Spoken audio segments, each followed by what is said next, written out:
BCom का paper solve कर दिया था। अभी बैफ के लिए भी हम लोग पेपर सॉल्व कर रहे हैं, पेपर सॉल्यूशन फाइनेंशियल मैनेजमेंट। तो पहली बात तो ये बोलने का था कि तुम्हारे लिए लेक्चर रिकॉर्ड नहीं कर पाया था ज़्यादा, पर जो पहले ही अपलोड कर दिया था मैंने 1 महीना पहले, तो वेट करना चाहिए था मुझे।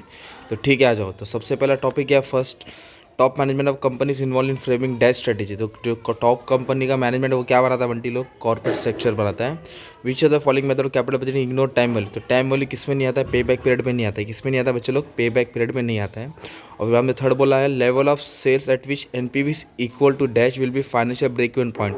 तो जीरो मतलब ब्रेक इवन पॉइंट बोले तो no profit no loss. Okay, as dash approach the cost of debt remain constant up to the up to the certain level but rises after an increasing rate. तो ये था मॉडिग्लिनी Miller वाला था, right. Okay, बाकी का objectives तो ठीक है। अभी मैं तुमको पेपर का पूरा आगे का सॉल्यूशन बता दूँ कि कौन सा समय आया था, मैं कहाँ से आया था, मैंने क्या अपलोड किया था। According to dash, okay, according to dash dividend policy is irrelevant, है ना।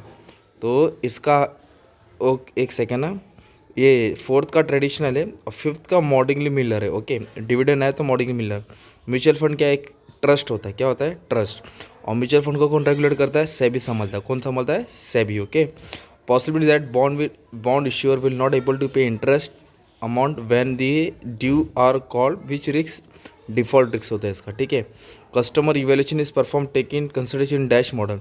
तो ये फोर्थ सी में आता है, कौन सा, कस्टमर कंसिडरेशन इवेल्यूशन, 4C।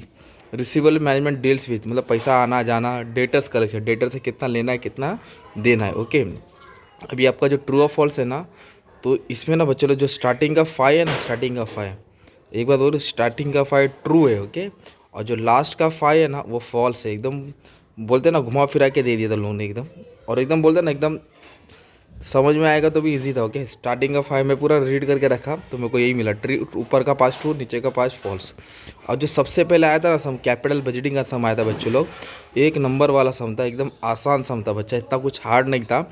अभी ये है कि आपको बिफोर दिया था, मतलब आपको क्या करने का था, टैक्स भी माइनस करने का था, डेप्रेशन भी, पहले डेप्रेशन फिर टैक्स, बाद में डेप्रेशन ऐड करके फिर मल्टीप्लाई करके सॉल्व करना। सेम सम अपलोड था भाई, सेम सम। जो बच्चा देख रहेगा बताना, फिर 2 सम देखने की ज़रूरत नहीं थी। ओके, 2 सम छोड़ दो। फिर उसके बाद ना आपको 8 मार्क के 2 सम आए थे मॉडर्न मिलर थियरी के हिसाब से, ये आउट ऑफ द सिलेबस था, किसी ने एक्सपेक्ट नहीं किया था, आया था। फिर उसके बाद आपको ये लेके आने का था ओवरऑल कॉस्ट ऑफ कैपिटल, ये फर्स्ट ईयर का सम था। तो बच्चों लोगों ने क्या किया रहेगा मालूम है क्या, जिसके पास फॉर्मूला याद रहेगा ना, उसने गॉल्टन और वार्डन मॉडल किया रहेगा। ये आता नहीं था, ये 8 मार्क का था, पर ये 7-7 मार्क के लिए आ गया था। ओके, तो ये अच्छा हो गया 15 मार्क का। फिर उसके बाद ना 15 मार्क का सबसे इजी टॉपिक था बच्चों लोग, म्यूचुअल फंड के ऊपर टॉपिक था। ओके, म्यूचुअल फंड्स के ऊपर टॉपिक था, जो ज़्यादा कुछ हार्ड नहीं था। एसेट्स और लायबिलिटी को माइनस करके आपको नंबर ऑफ यूनिट निकालने का था। ऑलरेडी ये सब सम्स टाइप के सम्स सॉल्व भी करते, मैंने नहीं, बाकी सब टीचर ने भी करा दिया था। और फिर उसके ऑप्शन में क्या था, एक तो बॉन्ड वैल्यूशन का ईयर टू मैच्योरिटी आया, और उसके ऑप्शन में क्रेडिट मैनेजमेंट आया। क्या है, क्रेडिट मैनेजमेंट। तो ये बेसिक सम आ गया। तो 15 मार्क का ऊपर वाला इजी था। ओके, ये वाला सम।